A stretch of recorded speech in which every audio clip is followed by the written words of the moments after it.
Quran surah 2 Al-Baqarah ayat 168. Sebelum dilihat saya mau tanya dulu. Kalau hati gelisah berdampak tidak pada fisik? Pada akal? Oke, karena itu hati-hati. Yang tidak pernah ibadah pasti akan berdampak pada akal juga pada fisiknya. Terakhir sekarang masalah fisik. Quran surah 2 Al-Baqarah ayat 168. Ya ayyuhan nasu kulu mimma fil ardi halalan thayyiban. Ini akhir bahasan kita dan kita akan berhenti sampai di sini. Sekarang perhatikan. Seperti seseorang menjaga akalnya, juga rohnya, maka manusia akan dipandang mulia dan sempurna jika juga bisa menjaga keadaan fisiknya. Maka nanti akan turun ayat-ayat yang meminta kita menjaga keadaan fisik kita. Ada nanti terkait dengan olahraga, ada terkait dengan kesehatan, ada terkait dengan perawatan. Tapi yang akan kita bahas hari ini sesuatu yang dipandang sederhana tapi dampaknya banyak terhadap roh, bahkan akal. Apa itu? Makanan yang masuk ke dalam fisik. Baik, pelan-pelan.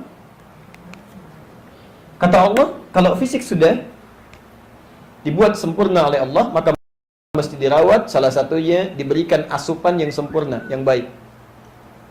Makanan yang baik.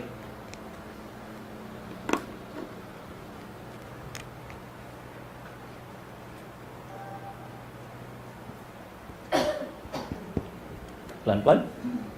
Seorang yang tidak makan, ya, fisiknya bisa sakit, lemah, sakit, bahkan bisa meninggal, ya. Karena itu wajib hukumnya seorang yang hidup memelihara keadaan dirinya dengan makan makanan yang bisa menyehatkan.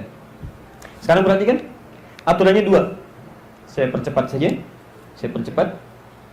1, halal.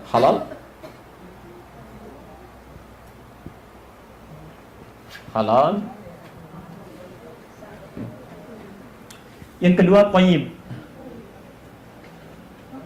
Tayyiban.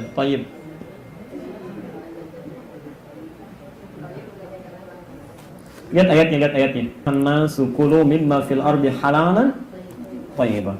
Pelan-pelan, nanti kita bahas. Sudah? Saya mau mulai dari sini dulu, dari tayyib dulu. Baru saya tutup dengan yang ini.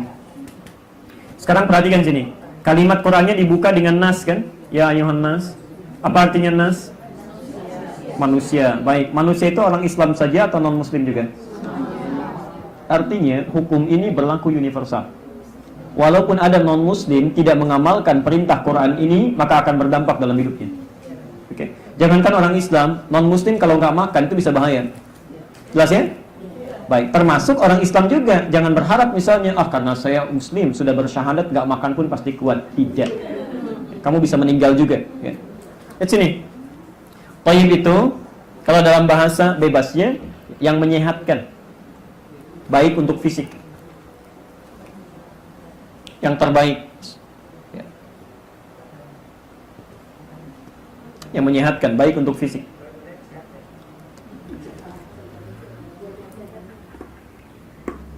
Perhatikan Bu ya, ada istilah-istilah di Quran. Saya harap ini kadang Ibu mungkin menganggapnya agak biasa untuk dicatat, tapi nanti setelah baca Quran, Ibu akan temukan ternyata kesini maknanya itu ya. Kalimat baik di Quran itu setidaknya ada beberapa macam, beberapa jenisnya. 1, ada yang disebut dengan thayyib. Thayyib itu baik secara fisikal. Jadi sehat, ya, mata berfungsi melihat jelas, telinga mendengar dengan awas, ya, kaki kuat, itu thayyib namanya. Thayyib. Tapi tidak semua orang yang sehat, itu punya sifat yang baik. Punya sifat yang baik. Kadang-kadang pakai dasi, bagus ya, pakai jas, penampilannya bagus, sehat, tapi kok copet juga gitu, ya. Makanya tidak semua yang thayyib itu bisa bagus, ya. Ada orang namanya thayyib 2 kali puasa, 2 kali lebaran dia nggak pulang-pulang. Ya. Thayyib. Makanya orang ini penting punya tambahan yang kedua, sifat. Baik dalam sifat, ya. Yang jujur, yang sabar, yang tawadhu, yang macam-macam. Bahasa Qur'annya disebut dengan khair. Khair. Khair. Dan ibu kita disebut oleh Quran umat yang khair. Kuntum khaira ummah. Quran surah 3 ayat 110. Ibu catat saja, dibukanya lain waktu. Quran surah 3 ayat 110. Kuntum khaira ummah. Kata Quran, Anda adalah umat yang punya sifat-sifat baik. Ya. Jadi kalau ada orang mengaku Islam, sifat-sifatnya buruk, ada yang salah tuh dalam keislamannya. Karena kata Quran, kita umat yang punya sifat terbaik. Jadi kalau ada orang jujur, kita paling jujur. Ada orang sabar, kita paling sabar. Ada orang rendah hati, kita paling tawadhu. Jadi kalau ada orang mengaku muslim, ternyata tidak jujur, bukan penyabar, sombong, salah dalam keislamannya, mesti belajar. Nah, maksud saya, kalau ibu temukan ayat-ayat di Quran dibuka dengan kata khair atau diakhiri dengan kata ini, itu adalah latihan membuat kita untuk memaksimalkan sifat kebaikan. Jelas ya? Tapi kalau ibu menemukan kalimat thayyib, itu latihan bagi kita untuk menguatkan keadaan fisik, kesehatan fisik. Nah, ayat ini mengatakan kepada kita, kalau seseorang ingin sehat fisiknya, ingin baik, maka dia mesti makan makanan-makanan atau asupan-asupan yang berdampak baik bagi kesehatannya. Jelas ya? Baik, pelan-pelan dari vitaminnya, karbohidratnya, macam-macamnya. Ibu lebih tahu. Jadi kita nggak banyak bahas ini ya. Baik. Jadi kalaupun, rohnya bagus, ibadahnya rajin, hebat, tangannya memohon langsung dikabul, misal, tapi dia makan yang tidak baik, salah juga. Ada kiai misalnya punya uang 5.000 rupiah, halal, baik, dibelikan tehnya basi, sakit perut juga. Nggak berpengaruh ya, tetap. Baik. Ada seorang non-muslim misalnya, makan atau minum, cuman kopi biasa, ya, tapi salah minum, ada sianidanya misalnya, bisa meninggal juga. Ini masalah. Kita doakan semoga cepat terungkap ini. Sekarang lihat sini, kalau gabungan antara thayyib, saya selesaikan dulu ini. Gabungan antara thayyib dengan khair.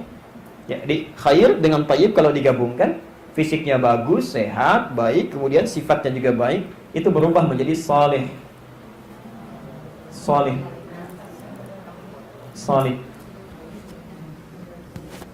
Makanya ibu kan selalu berdoa ya, ingin punya anak saleh, ya, cucu salehah. Saya belum pernah dengar sampai hari ini, ya Allah anugerahkan hamba anak yang thayyib, gak ada. Ya, atau keturunan yang khair, tidak ada, selalu soleh. Dan itu fitrah manusia. Fitrah. Yang nggak pernah sholat pun kalau ditanya, pasti pengen punya anak yang soleh. Karena sudah fitrahnya, fitrah kehidupannya. Dan itu dimintakan sejak dalam kandungan. Catat saja dalilnya, dan tidak usah dibuka, nanti lain waktu. Kalau ibu ingin punya anak yang soleh, atau untuk cucu ke depan, kemudian hari, ada di Quran surah ke-7 ayat 189. Itu doa sejak dalam kandungan, menyiapkan anak soleh. Ayat 189, Quran surah 7 Al-A'raf ayat 189. Jelas?